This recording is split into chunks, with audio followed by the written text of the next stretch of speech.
I'm moving in with my new girlfriend. Good luck finding somewhere to stay. Michael's voice crackled through the speaker, dripping with mockery. Then came the click of finality, the call cut off without so much as a pause for breath. I stared at the silent phone in my hand, the boardroom's polished mahogany table gleaming dully beneath the dim lights of Graven Hall. Across from me sat Mr. William of Iron Veil Robotics, politely waiting, unaware that a seismic shift had just detonated in my personal life. But I didn't flinch. Not even a blink. A cold tide rose slowly in my chest, not sorrow, not shock. Relief. I tasted it like metal on the back of my tongue. My name is Jennifer. I'm 43, a commercial real estate broker in Mexico City. And after 18 years of marriage, I just got rid of a parasite dressed in a husband's skin. Michael always admired success, mine, specifically. To him, I was a golden goose. Each of my accomplishments was another opportunity to raid the nest. What I craved was partnership. What I got was betrayal disguised as love. A man who twisted my achievements into stepping stones for his own reckless pursuits. A fraud artist disguised in designer suits and seductive charm, who turned my trust into collateral. The true injury wasn't the cheating, the gambling, the lies. It was how calmly he tried to dismantle everything I built, brick by brick, deal by deal, with the same hands that once caressed my face. I turned to Mr. William and offered a practiced smile. Apologies for the interruption. You were saying something about the loading dock configuration? As he resumed the warehouse specs, my mind veered elsewhere, into far darker corridors. Michael never paid attention to details. Not legal ones, certainly not financial ones. He learned nothing from the 3 disasters he orchestrated during our marriage. I learned everything. The gambling debts when I was 35. The restaurant failure 2 years after. And last year's crypto debacle that nearly bled us dry. But that final fiasco was his last act as puppet master. I had already moved the strings. Without a whisper, I refinanced our house through my company, SA de CV, and transferred full ownership to Grupo Inmobiliario Graven Hall, my firm, my fortress. The deed, the mortgage, every dotted line, mine. Clean. Legal. Unbreakable. I closed the folder, shook Mr. Williams' hand with unshaken composure, and left the boardroom with my usual calm precision. But inside, a storm had begun to churn, quiet, cold, and calculated. As I drove through the narrow arteries of Roma Norte, I passed the street vendors, the peeling facades, and the new constructions that made this part of the city a battleground of past and future. I thought about the sealed envelope in my office safe, the one with backup documentation and the legal warnings drafted by my lawyer. Just in case Michael ever decided to make a move. Now he had. And it was going to hurt. My phone buzzed again. Another message. Don't bother coming back. We're already moving out. My lawyer says there's nothing you can do. I laughed, a low, sharp sound. If Michael had a lawyer, then he had definitely not done his homework. And neither had the lawyer. In nearly 2 decades, Michael had never once reviewed our financials. He'd never asked how the bills got paid. Never once questioned why I insisted on managing the paperwork after each disaster he left in his wake. I arrived at the house just after sunset. The porch light was on. Cardboard boxes cluttered the doorway, labeled with a handwriting that wasn't mine. Good. Let them pack. Inside, the living room was half empty, furniture rearranged in a haphazard attempt at claiming space. I took a deep breath, letting the air soak in the absurdity. This was going to be easier than I'd imagined. Michael always dreamed big, grand schemes, glittering visions. I, on the other hand, built an empire quietly. One lease at a time. One sale after another, climbing from a cramped office above a snack bar to a portfolio that now covered half the industrial districts in northern Mexico City. My personal assets outstripped anything he could fathom. He never understood that security isn't gifted. It's built. I grew up in Iztapalapa, in a home where abandonment was a familiar ghost. My father left without a backward glance. My mother lost everything overnight. I swore that would never be me. I would never be the woman left behind with nothing but unpaid bills and fading promises. That's why I kept my accounts separate. Why I never changed my last name. Why I learned to hide resilience behind polite smiles and stilettos. After every one of Michael's failures, I quietly rerouted the damage, reinforced my walls. And he called it love. As if my success somehow validated his choices. He paraded me around like a trophy, boasting at parties about our company, our investments, our triumphs. He never said he hadn't put in a single peso. Not one. But the signs had been there. Sleepless nights working on projects. Secretive calls. A cologne that wasn't mine. I had known. I just hadn't finished writing the ending. Until now. The garage smelled like a stranger had moved in. New clothes, tags still clinging to them, lay draped over half-open suitcases, none of which I'd ever seen before. But it wasn't the shirts or shoes that screamed betrayal. The true alarm came weeks earlier, in Michael's newfound curiosity cloaked in false innocence. He'd started asking casual questions about the mortgage, how much was left, who handled the paperwork, whether there were early exit penalties. Always with that offhand tone he used when he was fishing for information he already knew he shouldn't ask for. I let him talk. I even smiled. But I didn't answer. The night I caught him taking pictures in my home office, he laughed. Said he just wanted to understand our finances better. I nodded, heart pounding, and said nothing. That same night, every critical document disappeared from the house. They were locked in my corporate safe before dawn, behind biometric security Michael couldn't begin to imagine. Now, parked in my driveway, staring at a home that had become a crime scene, I finally saw the full shape of his plan. In Michael's mind, he'd found the perfect escape route: sell the house, pocket the cash, vanish with his shiny new lover, and leave me in the ruins. It was bold. It was cruel. And it was stupid, criminally stupid. I tapped the screen of my phone and called Mr. Richard. Mr. Richard? It's Jennifer. Remember the contingency documents? The termination letters? What happened? Michael tried to sell the house. My house. He planned to finance his escape with my life's work. I need everything. Tonight. Has the sale gone through? No. And it never will. 1 hour. My office. Bring it all. I ended the call and remained still, my fingers icy on the steering wheel, my gaze fixed on the dancing shadows behind the living room curtains. Inside, he was celebrating his triumph, toasting to treachery with the woman who'd helped him orchestrate it. He thought he'd won. He hadn't even begun to understand the rules of the game. Looking back, the puzzle assembled itself too perfectly, each piece cut with deception. The late-night absences weren't just infidelity. They were strategy. Each call, each glance over his shoulder, each sudden change in tone was part of a larger operation, the slow, deliberate theft of everything I had built.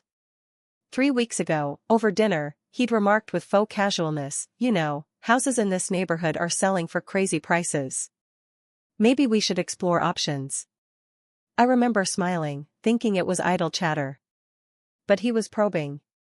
Measuring my reaction. Waiting for me to give him something he could use. Then last week, I came home early, client meeting cut short, and found him at my desk. The monitor went black the moment I opened the door. He stood, flashing that well-practiced smile, and said he was checking his email. "My computer is password protected." He doesn't know the password. At least, he didn't. Someone had helped him. Someone with skills, and no conscience. And this morning, the final warning bell rang. I reviewed the company accounts, and there they were, failed access attempts to our joint finances.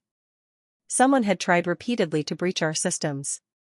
I had changed all the credentials after the computer incident. They got nothing, but the intent was clear: Michael wasn't planning to walk away. He was planning to erase me. The boxes stacked at the door, the laughter leaking through the walls, the audacity of it all. This wasn't just a betrayal of the heart. It was a declaration of war. But what he failed to understand, what he never bothered to learn, was that I never left my defenses unguarded. Michael believed I was still the trusting woman who once let him sign forms while I ran late to a client meeting. He never saw the lines I quietly drew in the sand. The separate accounts. The name I never changed. The clauses buried in company bylaws that separated personal from professional assets with surgical precision. He never noticed when I bought the house back. After the cryptocurrency debacle, the one that nearly bankrupted us, I refinanced through my company, Grupo Inmobiliario Gravenhall S.A. I structured the ownership so that the house became corporate property, legally untouchable. The deed was registered in the company's name, the mortgage paid from business accounts, every brick now shielded by legal armor. Michael didn't read the fine print. He never read anything. He thought he was selling my home. But in truth, he was trespassing on corporate land. He was a stranger trying to sell what was never his, caught red-handed with an empty gun and a forged map. That house had once been our dream. Now it would be his downfall. I sat in the car a little longer, letting the cold clarity wrap itself around me like armor. The kind I'd worn every time I'd bailed him out. Every time I'd patched the holes he punched in our lives with his incompetence and lies. Only now, I wouldn't be fixing anything.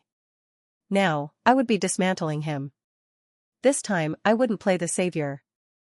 This time, I would be the storm.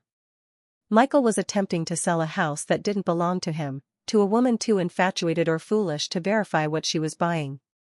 They were about to learn, in real time, what legal due diligence really meant. And I, the woman he'd underestimated for years, was going to deliver the lesson personally. I inhaled slowly, then stepped out of the car, keys in hand.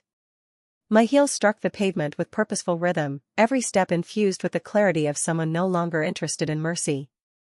Inside, their laughter rang out, light, careless, smug. His voice curled through the air, familiar and repugnant all at once. Hers was sharper, fluttering at the edges like paper over flame. "I think we should go with a warmer color in the bedroom," the woman said. "Whatever you want, Karen," Michael replied. "It's our house now. We can do whatever we want." I slid my key into the lock and turned it, the smooth click slicing through their delusion. I stepped inside. The living room was chaos, boxes half-packed, my things dumped into corners like discarded memories. Two people stared at me as if they'd seen a ghost. Karen clutched a mug she hadn't earned. Michael's face twisted in disbelief. But it was his hands that gave him away, shaking as he lit a cigarette. He only ever smoked when he felt hunted. "Jennifer," he stammered, trying to recover his composure. "You shouldn't be here. I warned you. You told me you sold the house." I dropped my bag onto the hallway console, now littered with strangers' mail. "Curious," I said, voice calm and razor-sharp. "Who exactly did I sell it to?" Karen stepped forward, rehearsed smile in place.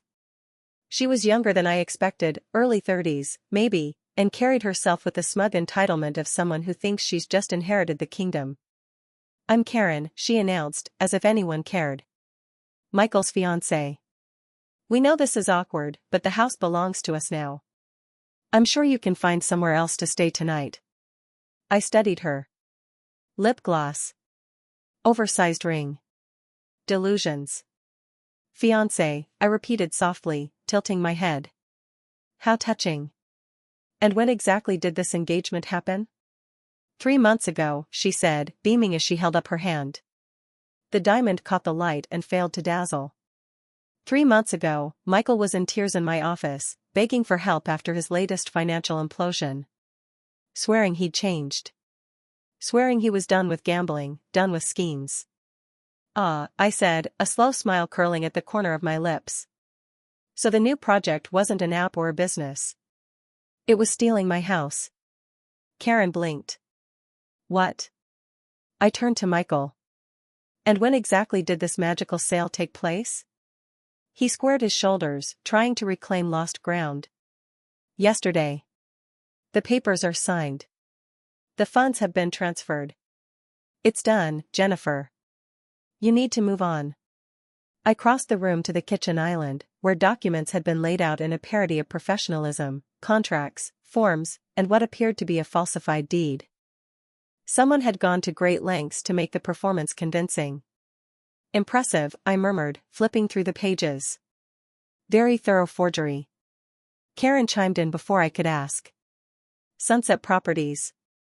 That's who bought it. We met them through a real estate contact of Michael's. They paid cash. Above market, even. Of course they did. I pulled out my phone and began to dial. What are you doing? Michael snapped. Calling my lawyer. He took a step forward, trying to snatch the phone from my hand. You can't do this. The sale is final. The sale of what, exactly?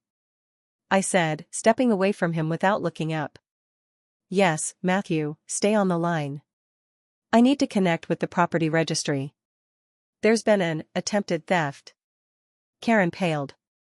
What the hell is going on, Michael, she hissed. You said she couldn't stop us.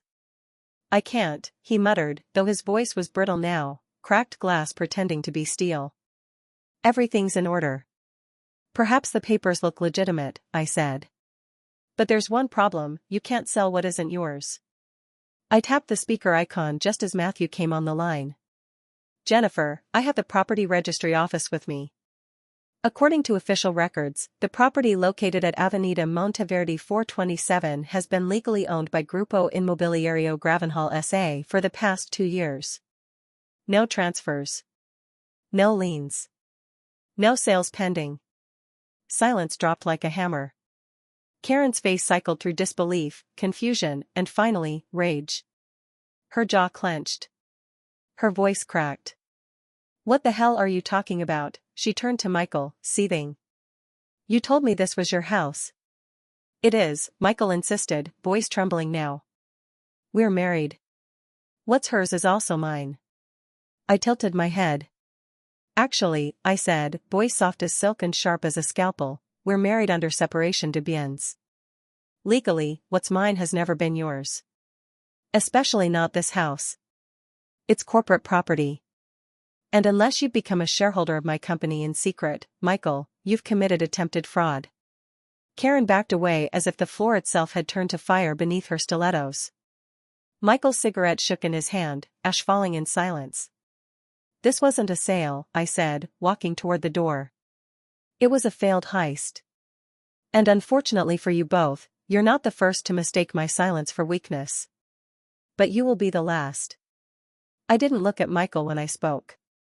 I kept my eyes on the trembling stack of forged documents spread across my kitchen counter like the relics of a failed coup. Matthew, I said, my voice even, still on speaker, could you kindly explain how Mexican marital property law applies to assets owned by a corporation? Matthew's voice came through crisp and professional, tinged with a faint, unmistakable undercurrent of satisfaction. He'd waited for this moment almost as much as I had. In Mexico, he began, any property legally registered under a corporate entity, such as a Sociedad Anónima, is not part of the marital estate, regardless of whether one spouse owns the company. If this residence is owned by Grupo Inmobiliario Gravenhall S.A., Mr. Michael has no legal claim to it. None. Michael's mask cracked before my eyes. Shock twisted into panic. The color drained from his face as the floor of his delusion crumbled beneath him. That's impossible, he stammered. I live here. I pay for things here. When was the last time you paid for anything? I cut in, ice in my voice. The mortgage is handled through my corporate accounts. The utilities, the property taxes, the insurance, every cent comes from my company. You haven't contributed a single peso in over 3 years, Michael. Not one. Karen's eyes narrowed, the glossy sheen of her confidence now dulled by something colder, recognition. You told me this house was yours, she snapped, turning toward him. You said your wife was just being petty. That the divorce was already happening.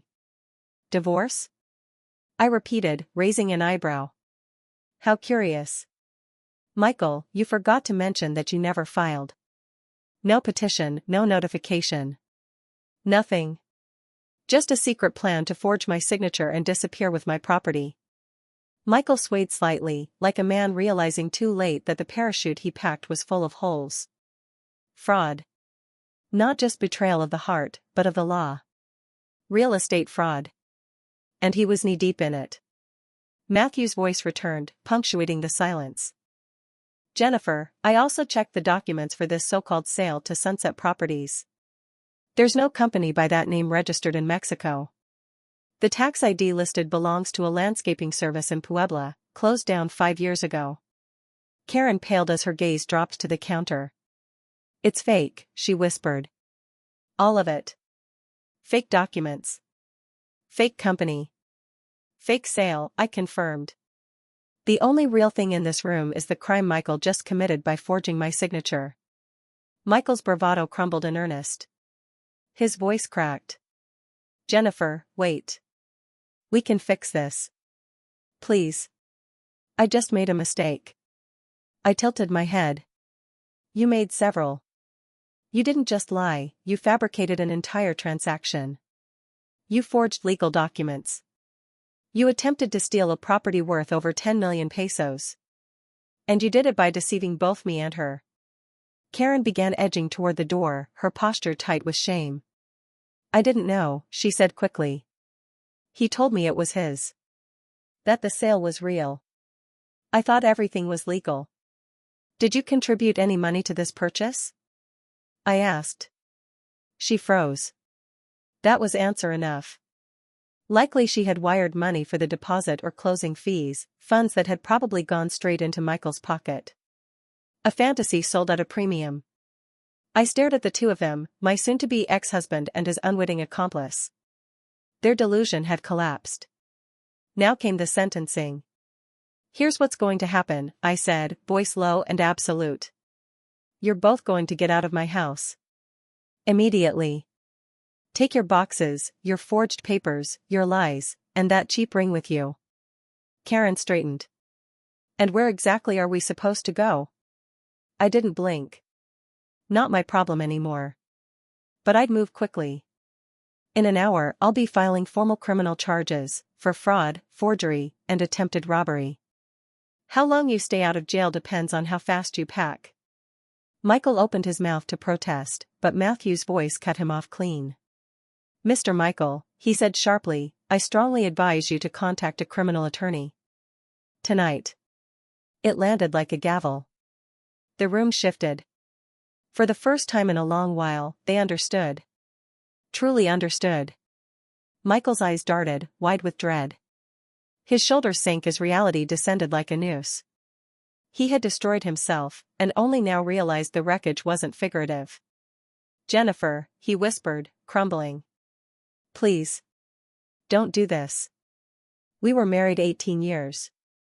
I know I screwed up, but we can fix this. We can still work it out. I laughed, cold, incredulous, sharp enough to cut glass. Work it out? I echoed. Michael, you forged my signature. You tried to erase my name from my own home. You planned this for months. And all the while, you were already engaged to another woman.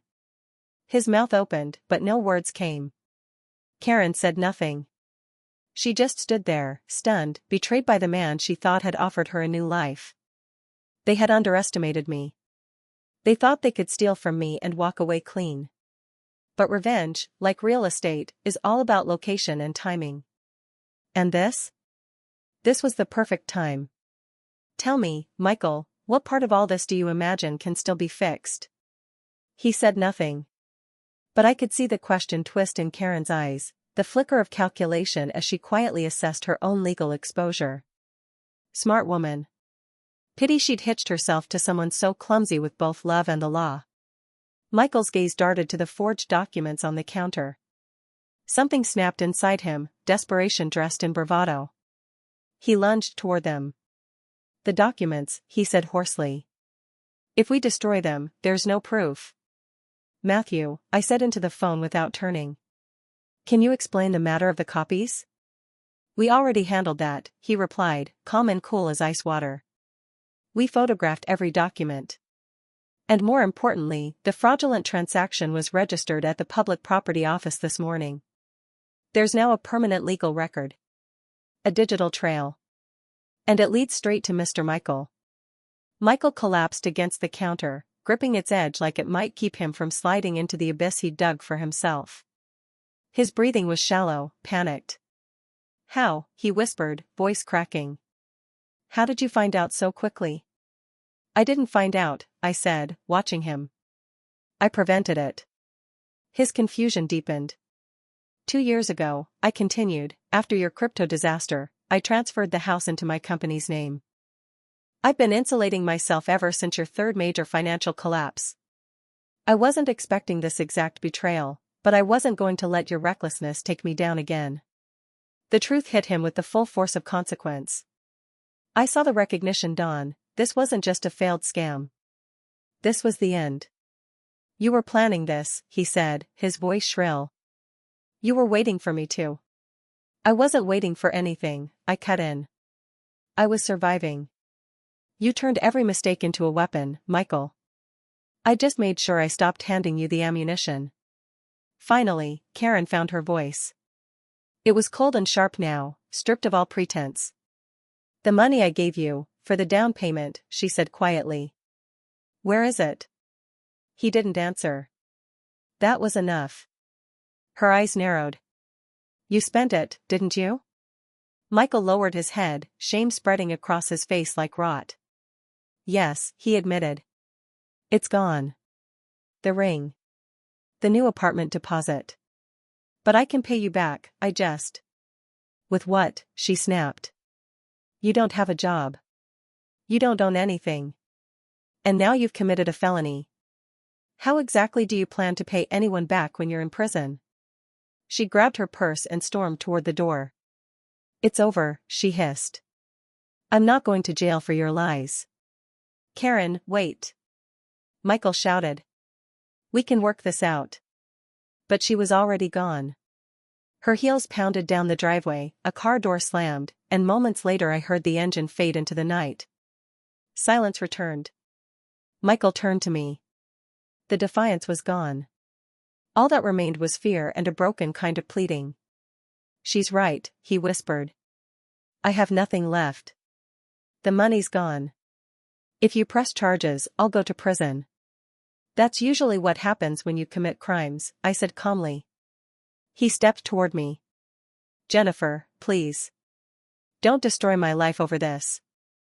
I looked at the man I had once built a life with, the man who had now tried to rob me of everything I had bled for. Destroy your life? I repeated. You did that all by yourself, Michael. I'm just refusing to let you take mine down with you. Matthew's voice broke the silence. Jennifer, the police want to know if you'll be filing the complaint tonight, or if you prefer to wait until morning. I glanced around the room, boxes that weren't mine, a house desecrated by betrayal, a man unraveling in real time. Tonight, I said. Tell them I'll be there within the hour. Michael slumped against the counter, defeated. For the first time in 18 years, he was going to face the consequences of a decision. And I was finally going to be free. I drove to the police station with a calmness that felt almost foreign. Like slipping into a new skin. A better one. Detective Kenneth took my statement. Matthew handed over the evidence, photographs, registry documents, forged signatures, all neatly catalogued. All airtight. This is a textbook case, the detective said, skimming the files. Forgery. Fictitious buyer. Attempted theft of real property valued over 10 million pesos. That's a Class B felony under current penal code. What's the sentencing range? I asked. 5 to 10 years, depending on his record. More, if there's a pattern. And if he doesn't cooperate? I nodded. Let him explain that to the judge. Let him explain how he tried to erase the woman who built the empire he lived off. Let him sit in a courtroom and discover what personal justice really looks like. Michael had always been reckless. His failures came in waves, one poor decision crashing into the next. Until now, none of them had crossed the line into criminality. But this time, there was no plausible deniability. This wasn't another bad investment. It was a premeditated betrayal. Matthew handed me a thick folder, its weight as heavy as the truth inside. We also have evidence of conspiracy, he said, flipping through the contents. Falsified company registration, altered identification documents, fake tax records. The fictitious buyer never existed. But the trail they left behind? Ironclad. Karen had played a role. How deeply, only time, and prosecutors, would tell. In under 2 hours, my formal complaint was filed. Michael's scheme was now part of an official investigation. And if justice did its job, it would end with a prison sentence. Strangely, I felt no elation. No thrill in his ruin. Just relief. A quiet, cleansing kind of relief, like exhaling after holding my breath for years. The threat was finally contained. The chaos, the lies, the financial brinksmanship that had defined our marriage, it was over. On the way home, I stopped at a roadside diner just off the highway. Through the glass, I spotted Michael's car parked out front. Inside, he was hunched over a chipped mug, his phone pressed to his ear, gesturing wildly. Probably dialing every lawyer and distant relative he could think of, clawing for a lifeline that wouldn't come. I didn't stop. That chapter had closed. The ashes of it belonged to someone else now. When I returned home, I moved through the room slowly. The silence felt sacred. I began collecting what Michael and Karen had left behind: cheap earrings, knockoff watches, half-worn clothes. Junk masquerading as a life. I stuffed it all into garbage bags and left them by the door like yesterday's mistakes. Tomorrow, I'd change the locks. Tonight, I would begin drafting my future. The weeks that followed were a blur of signatures, statements, and courtroom filings. Michael retained a criminal defense attorney, but the mountain of evidence Matthew had assembled offered little room to maneuver. Karen, faced with her own looming charges, struck a deal. In exchange for immunity, she turned over everything: screenshots, text messages, even audio recordings. One thread revealed Michael boasting about how easy it would be to finally profit from our marriage. Her betrayal of him was the final nail in a coffin he'd built with his own hands. The divorce? Effortless. There were no assets left for him to claim. No arguments to mount. With a pending conviction hanging over his head and a public defender advising him to cut his losses, Michael capitulated. I kept the house. The business. The retirement I had painstakingly saved for while he chased fantasies. He kept his freedom, temporarily. Sentencing would follow in 2 months. I didn't wait to reclaim my space. I celebrated by renovating the home in my image. Every room was stripped of compromise. I replaced the mismatched furniture Michael once insisted was eclectic with clean lines, muted tones, and a modern calm that finally reflected who I was, not who I had been trying to accommodate. For the first time in my adult life, my home didn't echo with someone else's chaos. It held only what I chose to place within it. My company, now unshackled from the distractions of his disasters, soared. In the first month alone, I signed 3 major commercial leases, including an industrial complex in Polanco that landed me a 6-figure commission. No more sidestepping crises. No more hiding documents. No more bracing for the fallout of another failed scheme while I pitched to clients. I was finally, wholly, free. What surprised me most wasn't how fast I adapted to living alone. It was how natural it felt. As if this version of my life had been waiting quietly behind a door I was too afraid to open. Michael had thought he was taking everything from me. Instead, he gave me the only thing I'd ever truly wanted. Autonomy. Looking back, I see now that his betrayal, as brutal as it was, had been the last necessary fracture. The final collapse that cleared the ground so I could rebuild, this time without concessions. This time with steel in my spine, and my name on every wall. Sometimes, revenge isn't fire or fury. Sometimes, it's quieter than that. It's the silence that follows the storm. It's waking up to a life no longer tethered to someone else's destruction. It's building something beautiful from the wreckage, and refusing to let anyone tear it down again.